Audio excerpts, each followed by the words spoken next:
I've been dreading to do the Portland Trailblazers offseason preview, prediction, primer, outlook, whatever you want to call it, because we have to discuss, the big two options. You look to see if there's trades to actually go all in, or you realize there's nothing to do and you build around Shaden Sharp and trade Damian Lillard. Tell me if those are the two options you guys think, because Damian Lillard has said multiple times this offseason that there's a serious conversation. They have, the projected fifth pick and the 23rd pick, and they'll have 1 round pick. They've ended 33-49. They have a 10.5% chance of winning the lottery. Jeremy Grant's an unrestricted free agent. Matisse Thybulle and Cam Reddish and Ibu Baji and John Butler Jr. are all restricted free agents, while Jeremy Grant, Drew Eubanks, Justice Winslow, and Justin Menia and Skylar Mays are all unrestricted, with Kevin Knox having a team option. So we did see the team win 6 more games than last year. Damian Lillard returned to an all-NBA level. Anthony Simons averaged 21 points a game. Jeremy Grant was one of 8 players to average at least 20 points and shoot 40% on 3, before the All-Star break. And then you had Shaden Sharp establish himself as a cornerstone player. In the final 10 games of the season, Shaden Sharp averaged 22.9 points.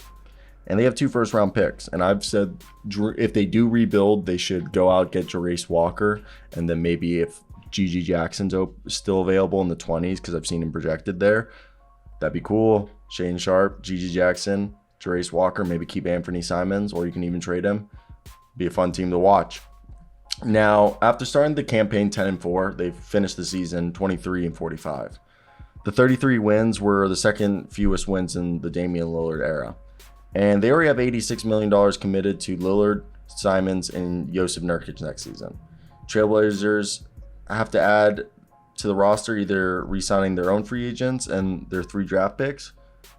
And obviously landing the top pick in the draft would change everything, because they would have Victor Wembanyama. But right now, the hard question is, can the front office, the Trailblazers front office, ask if the current roster is able to be flipped or, added to fit the current timeline of Damian Lillard?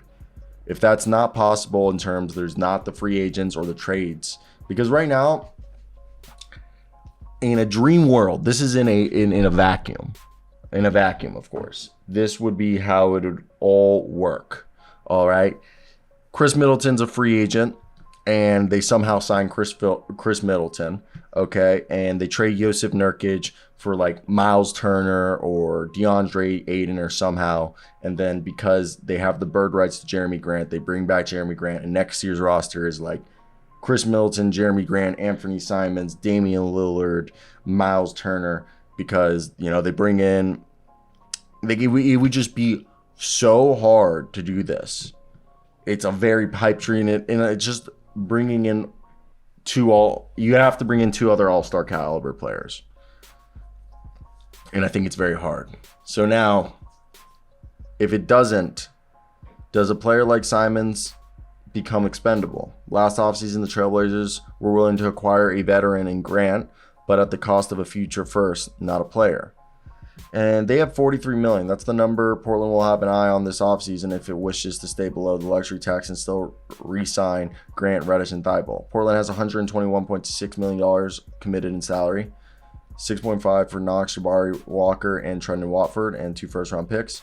Trailblazers have until June 29th to exercise the $3 million team option on Knox, and June 30th to guarantee Watford's $1.8 million deal. As of right now, $400K of that $1.7 million deal for Walker is guaranteed, and it increases to fully guaranteed if he's not waived July 20th. So obviously it starts with defense if we're trying to fix this team.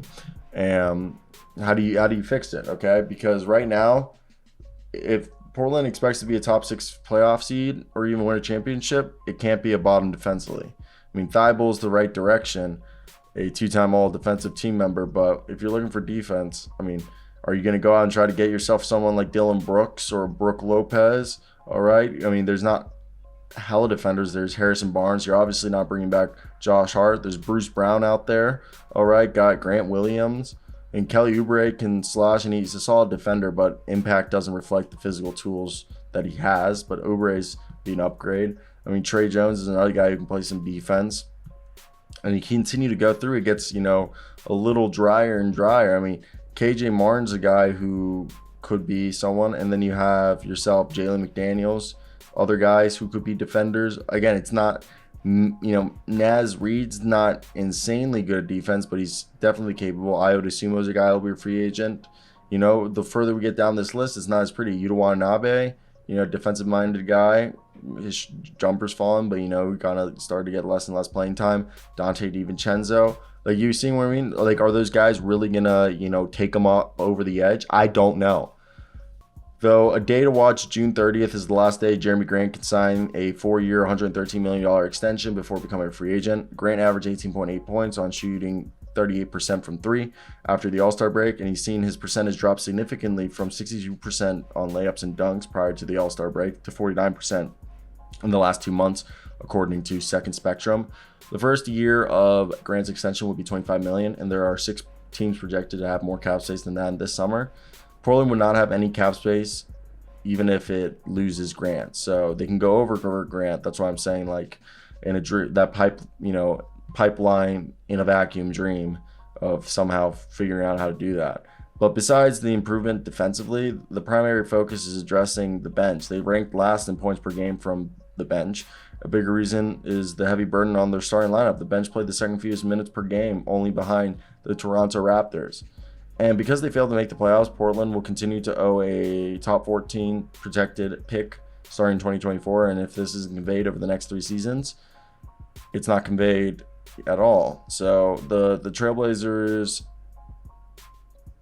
is